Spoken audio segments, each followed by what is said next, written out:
Umpamanya kita ada qadaan. Nah, qadaan didahulukan daripada melaksanakan yang sunat. Qadaan sembahyang fardu masih banyak lagi. Nah, itu kita kada boleh melakukan sembahyang sunat karena yang fardu masih ada dalam tanggungan kita.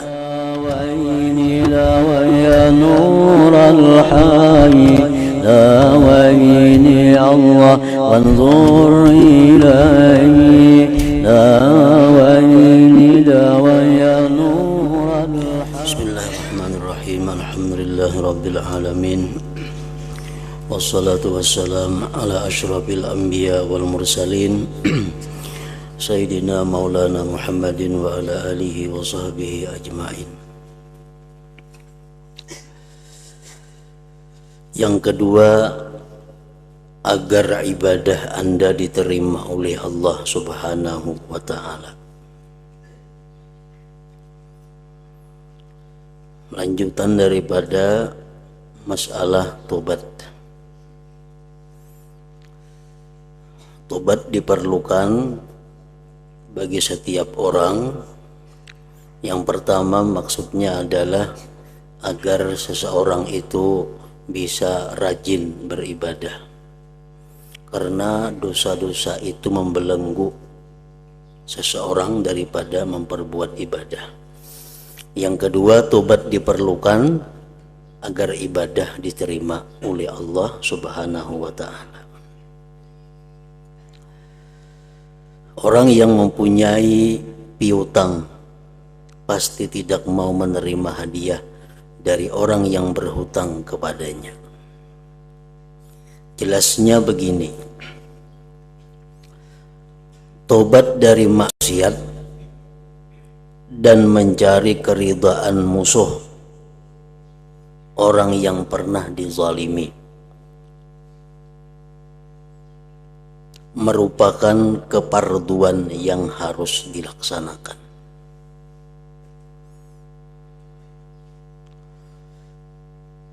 Tobat daripada dosa itu hukumnya adalah fardu, dan fardunya itu alal faur, bersegera. Memperlambat tobat merupakan dosa yang lain lagi. Jadi kalau kita melakukan dosa, itu sudah dicatat satu dosa.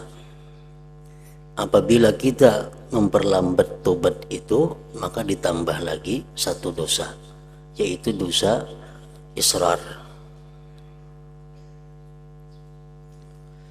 Orang yang tidak bertobat dinamakan israr, mengekali dosa. Nah, jadi bertobat dan minta halal, minta ridha kepada orang yang pernah dizalim merupakan keparduan yang harus mesti dilaksanakan. Sedangkan kebanyakan ibadah yang Anda tuju, yang kita perbuat, kebanyakan adalah ibadah sunat. Nah, apabila ibadah itu bertentangan antara fardu dan sunat, tentu yang didahulukan adalah yang fardu.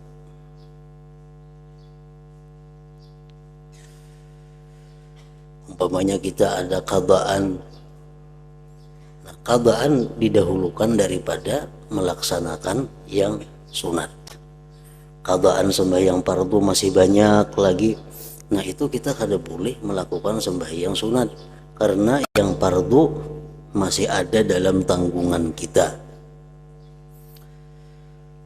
Nah, demikian halnya dengan tobat daripada dosa, minta ampun, minta halal kepada orang yang pernah dizalim, itu adalah satu keparduan. Nah, bila satu keparduan itu kita tunda dengan melaksanakan yang sunat, maka yang sunat itu jelas sudah ada diterima oleh Allah Subhanahu wa ta'ala. Jadi itulah perlunya tobat tadi, agar ibadah kita bisa diterima oleh Allah.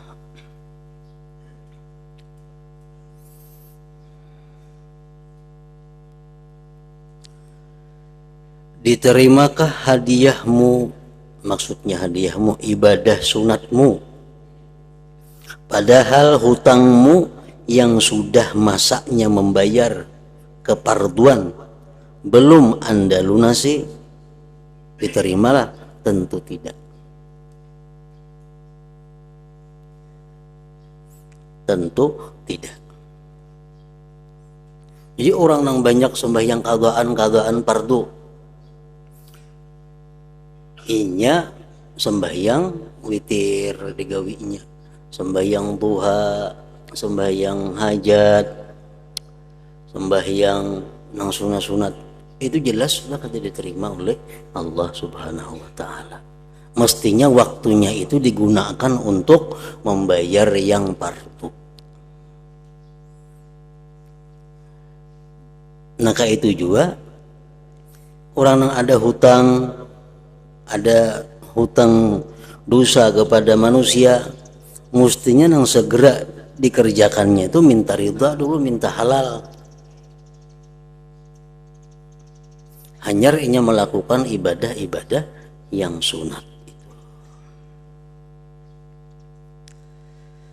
Patutkah Anda meninggalkan perkara halal dan perkara yang diperbolehkan, sementara itu Anda terus-menerus mengerjakan keharaman? Tentu tidak.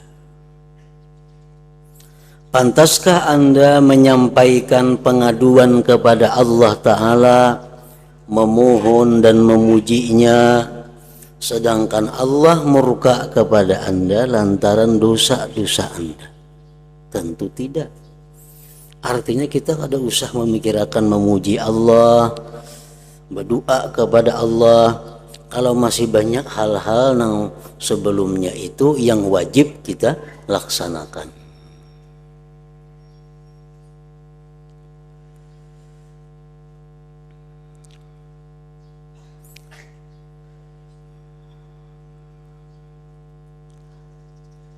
Jadi Allah kadang menerima ibadah seseorang bila orang itu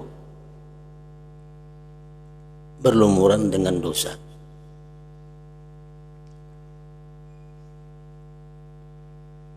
Allah kadang akan memberi ganjaran, kadang akan memberi pahala kepada satu ibadah yang mana orang yang beribadah itu belum tobat daripada dosa-dosanya.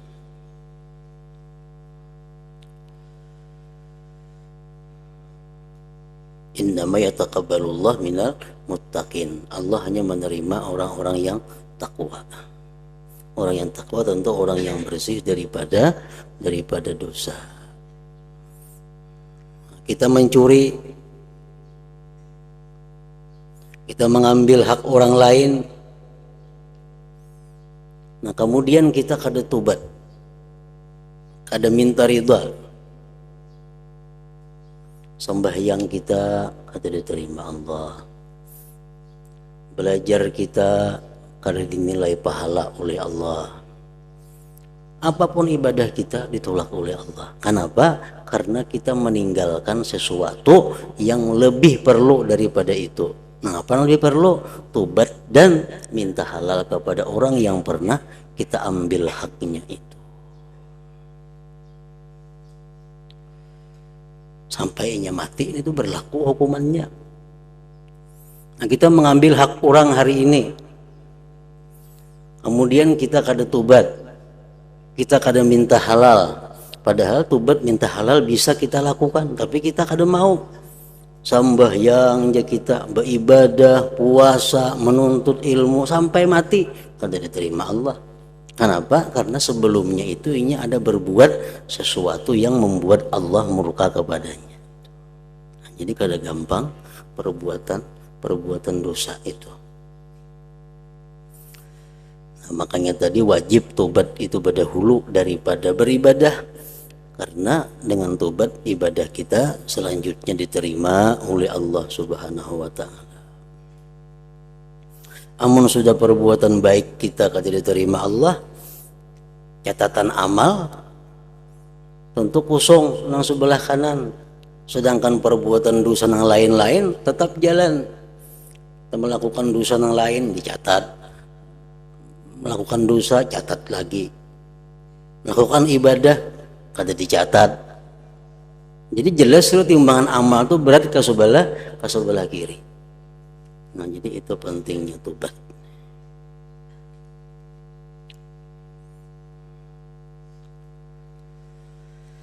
Ini adalah keadaan lahiriah orang yang bermaksiat secara terus-menerus. Ini adalah keadaan lahiriah orang yang bermaksiat secara terus-menerus. Nah, jadi kita berbuat dosa sekali umpamanya, tapi kita kada tobat, kita dihukumkan terus-menerus. Kita berbuat dosa hari ini, nah kita kada langsung tobat, kita dihukumkan orang yang selalu berbuat dosa. Nah, itu israr.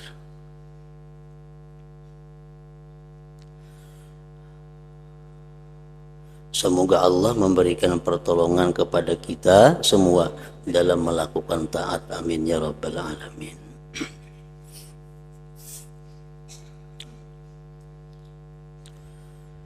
Andai kata Anda bertanya, apakah arti tobat yang nasuh itu? Tobat nasuha. Dalam Al-Quran Allah berfirman, ya ayyuhalladzina amanu tubu ilallah taubatan nasuha. Hai orang-orang yang beriman, tobatlah kamu kepada Allah taubatan nasuha, tobat yang nasuha. Apa itu arti tobat nasuha? Apakah batasan tobat yang nasuh itu? Apa takrifnya? Dan apa pula yang sayogianya dilakukan oleh seseorang agar bisa keluar dari semua dosa? Ya, apa caranya supaya kita ini keluar daripada dosa-dosa yang pernah kita lakukan itu?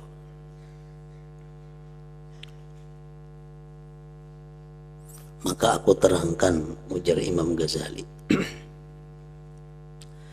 Taubat merupakan suatu laku di antara laku-laku hati. Artinya taubat itu min fi'lil qulub, termasuk perbuatan hati. Jadi di mulut kita aku taubat, itu kan sekadar pengakuan.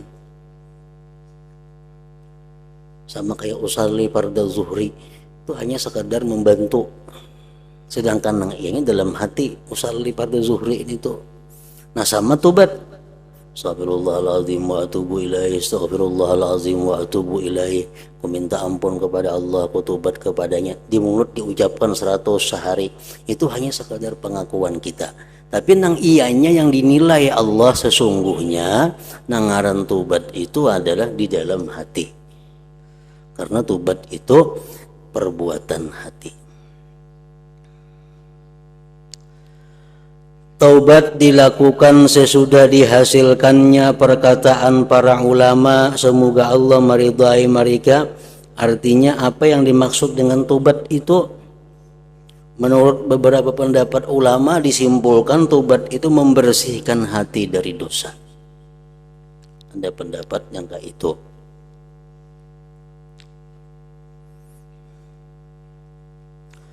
Nah, menurut pendapat guru daripada Imam Al-Ghazali, Abu Bakar Al-Warraq berkata, beliau tentang batasan tobat. Yang dinamakan tobat ialah meninggalkan pemilihan dosa. Arti pemilihan itu melakukan dosa. Ikhtiyaruz dzambi. Meninggalkan pemilihan dosa, meninggalkan memperbuat dosa, di mana dosa semisalnya sudah pernah diperbuat demi mengagungkan Allah Ta'ala dan takut akan kemurkaannya. Nah itu definisi tobat menurut Abu Bakar Al-Warraq. Meninggalkan melakukan dosa di mana dosa yang semisal itu pernah dilakukan.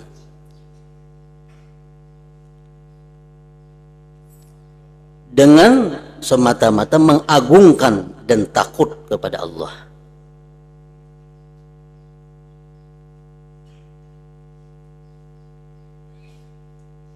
Tingkatan dosa itu ada 3 secara umum. 1 dosa paling besar, dosa kafir, menyekutukan Allah. Ini tingkatan dosa. Dosa yang nomor 2 tingkatannya adalah bid'ah biddin, bid'ah dalam agama.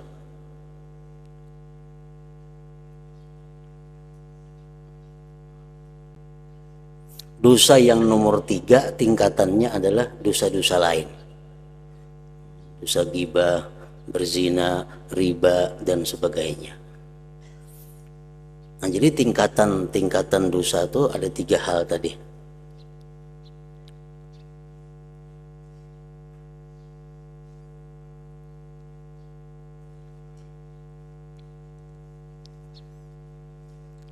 Jadi kalau direnungkan, perkataan guruku ini ternyata terdapat 4 syarat bagi sahnya tobat.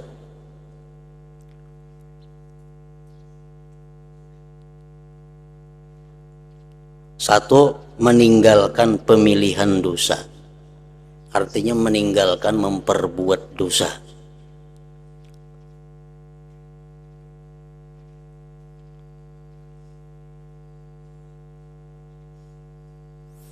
Yaitu seseorang harus menempatkan hatinya dan membersihkan niatnya untuk tidak akan kembali kepada dosa tersebut.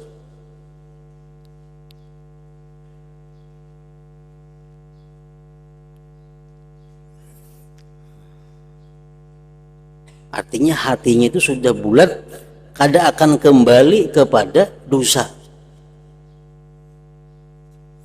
Adapun jika seseorang meninggalkan laku dosa maksiat tetapi di hatinya masih ada bayangan hendak kembali lagi berbuat dosa, atau tidak mempunyai maksud hendak kembali namun hatinya ragu-ragu, maka orang semacam ini kadang-kadang masih akan kembali melakukan dosa. Ia disebut orang yang menahan diri dari dosa, bukannya orang yang bertobat dari dosa. Nah, jadi tobatnya itu artinya bulat hati. Aku kada akan mengulang lagi dosa semisal itu. Nah, itu ngaran tobat. Bila hati ini masih ragu-ragu, bisa tak ulang, bisa kada. Nah, itu belum tobat ngarannya. Atau di hatinya ini masih ada tujuan lagi untuk mengulang satu dosa, itu kada tobat juga ngarannya. Aku hari ini kau menahan diri daripada dosa, tapi esok bisa kada kau menahan diri. Nah, itu kada tobat ngarannya. Jadi tobat itu bulatakan kita ini hati kita, pokoknya aku esok dan selanjutnya kada berbuat dosa lagi. Andai kata isuknya berbuat dosa, kada jadi masalah. Yang penting waktunya bertobat itu hatinya bujur-bujur penuh, bujur-bujur bulat, kada akan melakukan dosa lagi di belakang hari. Nah, itu ngarannya tobat.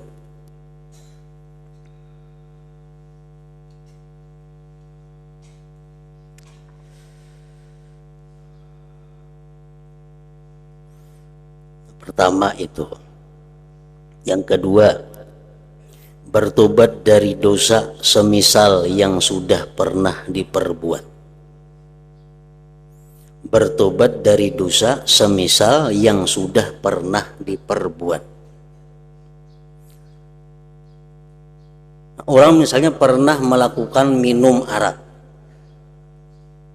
Nah, minum arak ini dosa yang tingkatannya nomor 3. Tadi kan dosa kafir yang pertama, bid'ah nomor 2. Yang ketiga cabang-cabangnya ya kayak ini, minum arak, zina, riba, dan sebagainya. Jadi tingkatan yang nomor 3. Nah, bertobat dari dosa semisal yang sudah pernah diperbuat. Jadi kalau kita umpamanya minum arak, hendak tobat. Jadi tobat kita itu kada hendak lagi mengulang perbuatan itu minum arak, sekaligus dosa-dosa yang sederajat dengan minum arak itu. Nah, kayak itu maka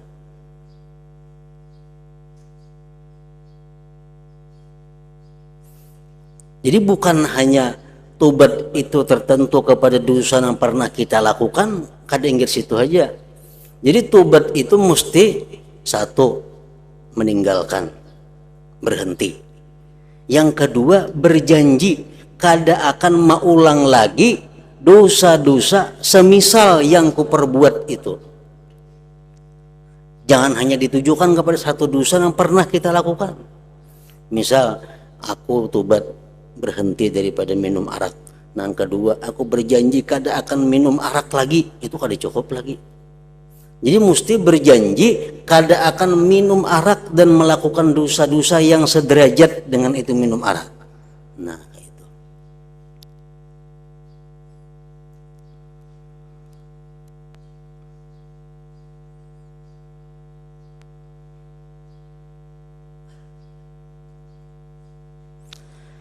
Karena seandainya dosa yang semisal belum pernah dikerjakan,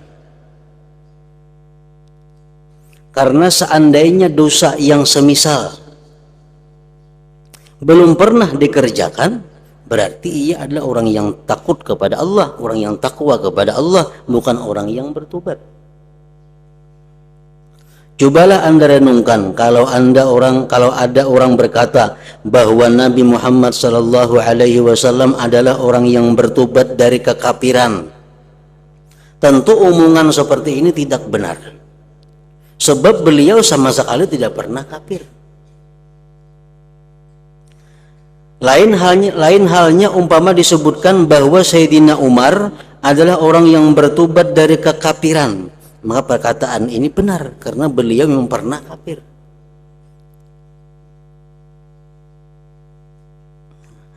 Yang ketiga, dosa yang pernah diperbuat sama dengan dosa yang ditinggalkan pemilihannya dalam hal kedudukan dan tingkatan, bukan dalam hal bentuknya.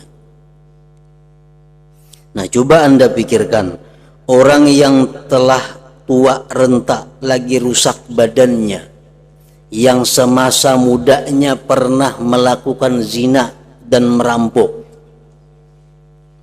ini lagi bezina, merampok gawiannya, sekarang sudah umur 90, bagarak saja bebaya kawa, hendak tobat. Satu, sih mbak ampih daripada berzina dan merampok. Dua, bercita-cita kada merampok lagi. Memang kada kau merampok lagi, sudah tua nangka itu. Nah, jadi bertobat itu bukan hanya daripada dosa yang pernah dilakukan, tapi juga tobat daripada dosa yang sederajat dengan itu.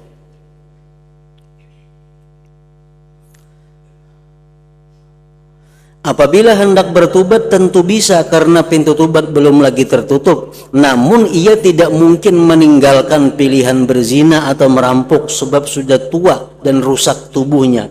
Tentu ia tidak mungkin kuat berbuat zina atau merampok. Ia tidak dapat meninggalkan pilihan berzina atau merampok.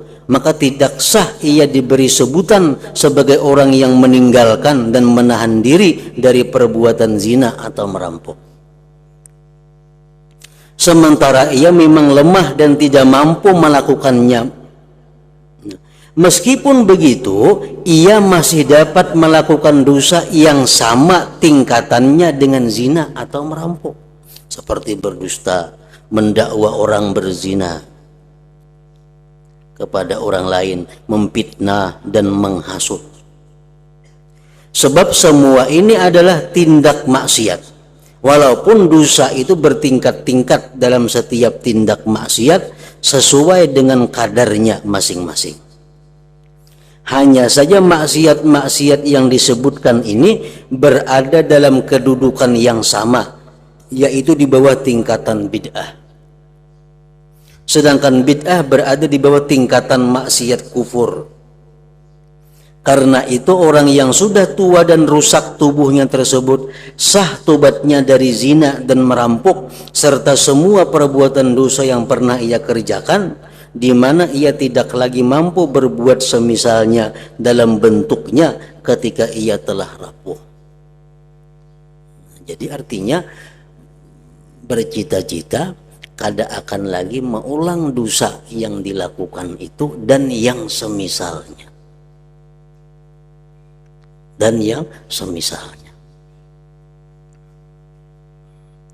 Yang keempat, meninggalkan pilihan dosa itu hanyalah demi mengagungkan Allah Azza wa Jal serta takut akan kemurkaan dan kepedihan siksanya. Nah, 4 hal itulah syarat sah tobat menurut Abu Bakar Al-Warraq. Jadi pertama tadi berhenti. Yang kedua bertobat daripada dosa yang semisalnya, menyesal daripada melakukan dosa yang semisalnya. Yang ketiga, tidak akan mengulang lagi terhadap dosa-dosa itu dan yang semisalnya. Yang keempat, meninggalkan pilihan dosa itu hanya demi mengagungkan Allah Azza wa Jal serta takut akan kemurkaan dan kepedihan siksanya. Jadi itu maka bertobat. Jadi kita bertobat itu bukan hanya menyesal, bukan hanya berhenti, bukan hanya berniat kada mengulang lagi terhadap dosa yang pernah itu, tetapi juga kita buat kada akan memperbuat dosa yang sederajat dengannya itu.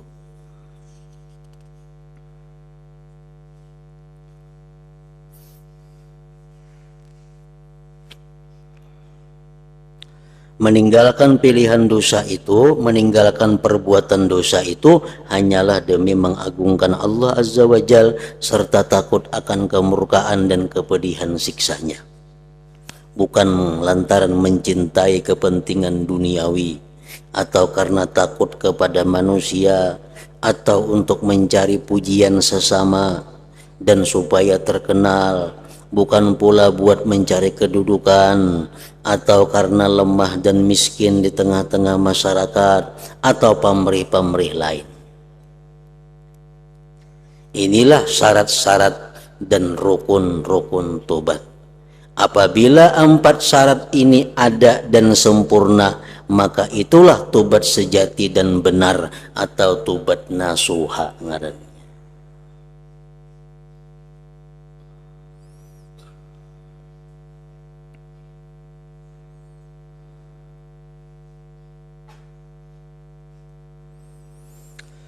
Adapun hal-hal yang mesti dikerjakan sebelum tobat ada 3.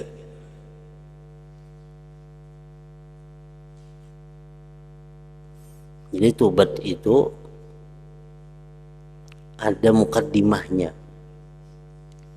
ada tobat itu pengantarnya yang membawa dia bertobat. 1, ingat keburukan dosa.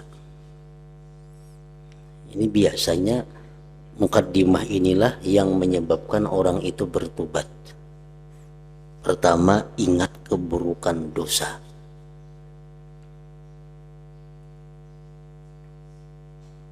Apa keburukan dosa? 1 perbuatan dosa itu sangat banyak menimbulkan hal-hal yang buruk.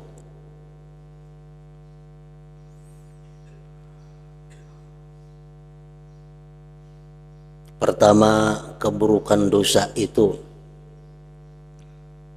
membuat ibadahnya ditolak oleh Allah.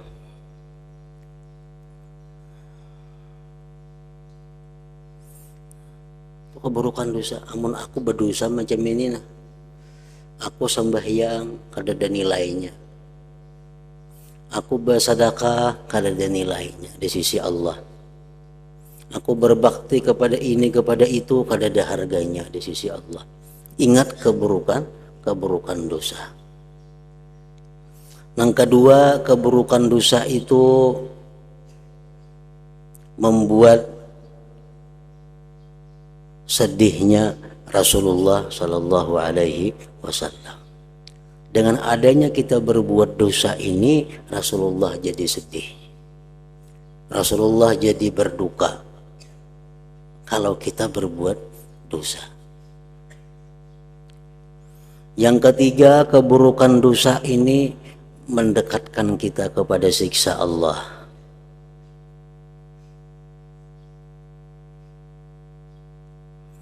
Yang keempat, keburukan dosa ini kalaunya kita orang yang disayangi Allah,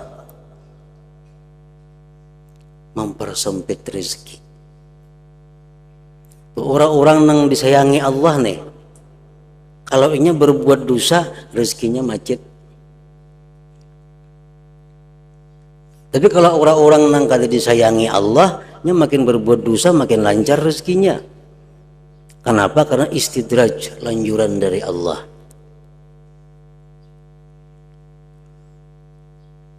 Nah, orang-orang yang beriman, orang-orang yang dikasihi Allah, kalau ini berbuat dosa, rezekinya disempitkan Allah. Tujuannya apa? Supaya orang ini sadar. Ini orang disayangi Tuhan, Bang. Nah, orang disayangi Tuhan itu kalau berbuat dosa, Allah segera memberi teguran kepadanya. Antara lain teguran Tuhan apa? Rezekinya macet.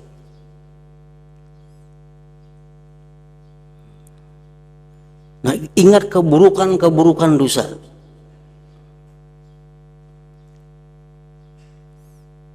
Dalam kitab Sirajut Talibin disebutkan, itu ada antara lain bahwa orang-orang yang beriman itu, orang-orang yang dikasihi Allah itu, kalau dia melakukan satu perbuatan dosa, nah, maka rezekinya akan disempitkan Allah. Yang kedua, mukaddimah tobat itu, ingat sakitnya siksa Allah bagi orang yang berdosa yang tentu tidak tertahan oleh Anda.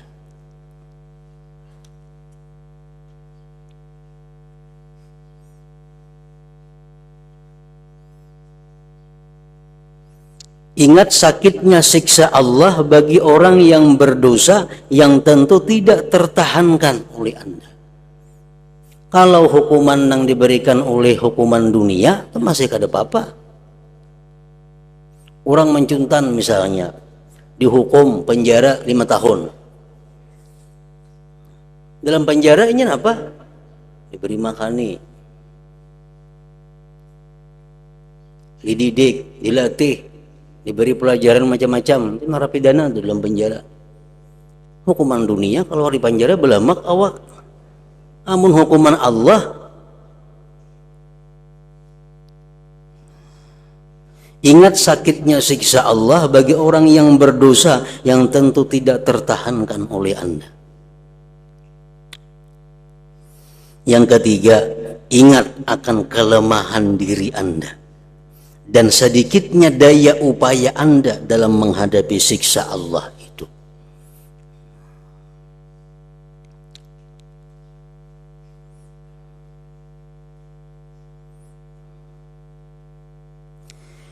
Manakala orang tidak tahan akan panasnya matahari, tidak tahan akan tamparan polisi atau gigitan semut, bagaimana ia bisa tahan terhadap sengatan panas neraka jahanam dan pukulan malaikat zabaniyah atau patukan ular sebesar leher unta, sengatan kala sebesar himar yang terbuat dari api di dalam neraka? Maka pulang siksaan Tuhan dalam neraka itu bagaimanapun sakitnya, bagaimanapun pedihnya, di situ kada ada lagi mati. Mati kada ada lagi. Jadi terus menerus orang disiksa ini menderita. Kenapa kada ada lagi mati? Karena mati sudah dicabut oleh Allah. Mati sudah disembelih Kan di akhirat kayaknya di padang mahsyar mati ini dibentuk menjadi seekor kibas. Jadi Allah memanggil makhluk yang bernama maut mati. Ya Tuhan mati supaya menghadap. Nah, datang si mati nih berbentuk kayak kibas. Akhirnya sampai di situ disembelih kibas ini. Kalau mati, ya Allah. Si mati nih matinya, kada ada lagi kematian. Jadi orang yang dalam neraka kada ada lagi mati, nang di surga kada ada lagi mati karena matinya sudah mati. Nah jadi kayak apa aja siksa Allah itu sakitnya, pedihnya, hancur kita awak, kembali lagi macam semula, disiksa lagi, kematian tuh kada ada lagi. Nah itu yang kita bayangkan sebelum kita melakukan tobat.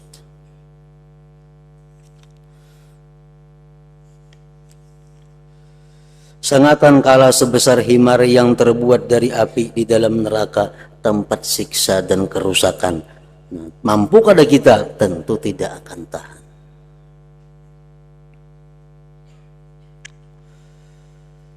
Nah, semoga kita semua dilindungi oleh Allah dari kemurkaannya dan siksanya. Nah jadi untuk menghindari hal-hal seperti tadi, hanya ada satu jalan, adalah tobat. Ngalihlah tobat itu kadang ngalih, namun kita mau. Kenapa kadang ngalih? Karena semuaan itu ada cara, ada jalan yang diberikan Allah untuk melaksanakan tobat itu. Pertama, ba'ampi. Yang kedua, menyesal. Yang ketiga, kada hendak lagi memperbuat dosa itu dan yang seumpamanya. Yang keempat, bertobat itu semata-mata takut kepada Allah. Yang kelima, kalau ada hutang piutang dibereskan. Kada kau membayari, minta halal. Minta halal. Dulu aku pernah lawan ikam berhutang sekian juta. Mana kau lagi membayari? Hartaku sudah habis, apa itu ini? Si A ini mau kada mau selesai. Ujarnya aku kada meridai. Nah, mau kada meridai. Tapi karena ingin sudah memohon keridaan lawan si A ini, kena Allah akan meridakannya. Tapi kalau kita belum memohon keridaan itu, Allah kada akan meridakan. Kita pernah mencuri punya seseorang, mencuri duit 100.000 umpamanya. Tobat kepada Allah, hendak mengembalikan gak ada lagi duitnya. Nah padahal aku pernah mencuntan duit ikam 100.000, tapi aku minta halal lawan ikam, minta ridho, nah orang kau lagi mengganti. Nang digantikan apa? Duitnya kada ada lagi, nang dijual kada ada lagi. Ujar nang itu, ada meridai. Kamu tuntut kena di akhirat. Nah, tapi kita sudah minta ridha lawan inya nih. Nah kayaknya di akhir Allah maha bijaksana, Allah menghargai permintaan halal kita kepada makhluknya itu. Allah sangat menghargai itu, sehingga harganya apa? Kita bisa dibebaskan oleh Allah daripada tuntutan seorang makhluk tadi dengan nama Allah yang bernama Al-Muqsit itu. Nah nama Allah Al-Muqsit ada 99. Nah itu fungsinya apa? Fungsi membereskan hal-hal yang macam itu. Itu bujuran kaki Tuhan mencuntan ampunnya bujur. Kenapa kita mau orang mengganti? Kenapa nang diganti akan? Ulun sudah minta ridha nih, sudah minta ampun, minta halalnya kada mau. Nah Tuhan menghargai itu dengan namanya Al-Muqsit, selamat orang ini. Nah jadi kada ada ngalihnya. Walaupun tobat tuh ngalih kada. Asal ada kemauan daripada orang yang hendak bertobat tadi.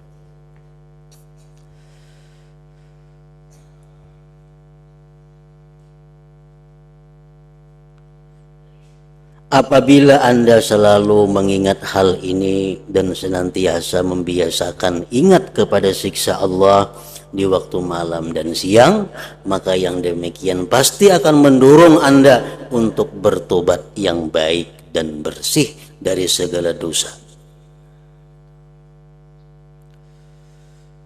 Mudah-mudahan Allah memberikan taufik dengan anugerahnya kepada kita. Amin ya rabbal alamin.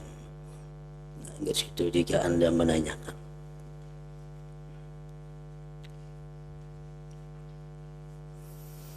Hadratin Nabi sallallahu alaihi wasallam. Al-Fatihah.